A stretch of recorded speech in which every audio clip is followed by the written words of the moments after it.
Merci beaucoup et bonsoir à tous. Moi, je suis très émue de vous voir tous en l'honneur de Brigitte Bardot. Je pense que Bernard, vous saurez raconter ça à Brigitte parce que il me semble que c'est important pour elle de savoir qu'il y a là autant de Tropéziens et de Tropéziennes pour entendre parler d'elle. Anne-Cécile a dit des choses profondément justes, très bien exprimées, bravo.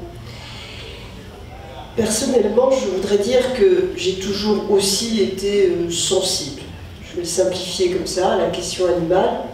Et quand j'ai été élue présidente du MEDEF en 2005, j'ai tout de suite souhaité organiser chaque année une grande réunion politique, économique et aussi intellectuelle. C'est ce que j'ai réussi à faire chaque année à la fin de l'été, au mois d'août, sur le campus d'HEC. Et ça s'appelle toujours, parce que ça a continué après moi, les universités d'été du MEDEF.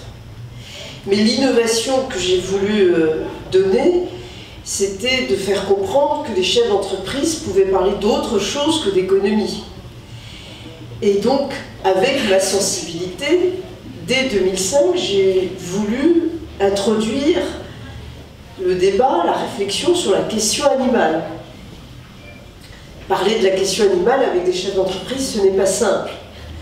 D'autant plus que chez les chefs d'entreprise très engagés, comme ceux du MEDEF, il y a beaucoup de chasseurs. Donc je me suis dit, d'emblée, évidemment, si j'arrive à faire en sorte que c'est Brigitte Bardot elle-même qui vient leur parler, ça sera peut-être un petit peu différent. Et donc j'ai contacté Brigitte Bardot dans cette optique en lui proposant de venir s'exprimer devant les chefs d'entreprise à l'université d'été du MEDEF à Joué-en-Josas.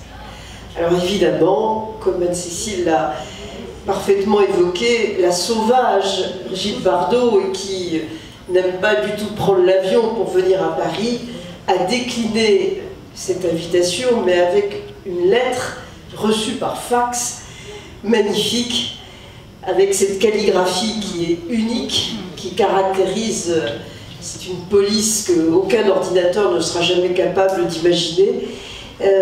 Et donc cette première réponse de Brigitte a été mon premier contact avec Brigitte, par ce fax qui déclinait, mais avec beaucoup de gentillesse et déjà d'amitié. Voilà, ça c'est ma toute première rencontre épistolaire là aussi avec Brigitte Bardot. Quand ensuite j'ai quitté le MEDEF à l'issue de mon deuxième mandat et que j'ai continué à réfléchir à la question animale, il y a eu un moment où j'ai vraiment eu l'intime conviction que, pas simplement en France, mais à l'échelle de la planète, c'est Brigitte Bardot et personne d'autre qui avait tout compris, avec vraiment des décennies d'avance, le drame de la question animale. En réalité, il y a beaucoup de personnes qui ont compris. Il y a des penseurs et des philosophes.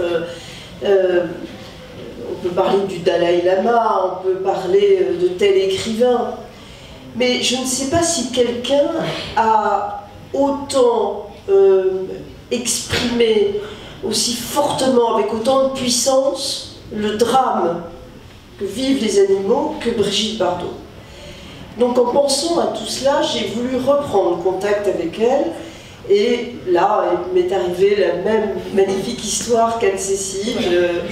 Il y a un moment où Brigitte Bardot vous dit « Mais qu'est-ce que vous attendez? Venez me voir à la Garrigue », comme si c'était bizarre de ne pas être venu plus vite.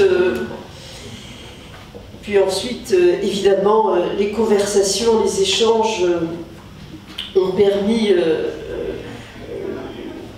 une rencontre tout aussi forte que ce qu'a décrit Anne-Cécile, et puis une implication accrue dans la fondation Brigitte Bardot.